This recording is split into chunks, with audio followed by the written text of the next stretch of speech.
Hello Universe! Ayan. Kasi wala si Tita Hiko. So, ako nagluto ng aming tanghalian. Ayan yung niluto ko guys. Papakita ko siya. Ayan. Manok na may salsa. Ayan. Sarap.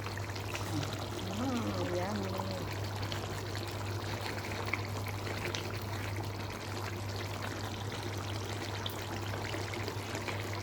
Manok na may salsa na may ano ng bino, limang sanilya dito. So ang sarap. Yung nilagay ko lang na ingredients ay aho at saka sibuyas, na maraming sibuyas para maging malapot. Ayan. Yummy, yummy guys. Yummy. Ayan. So, yummy guys. Yummy.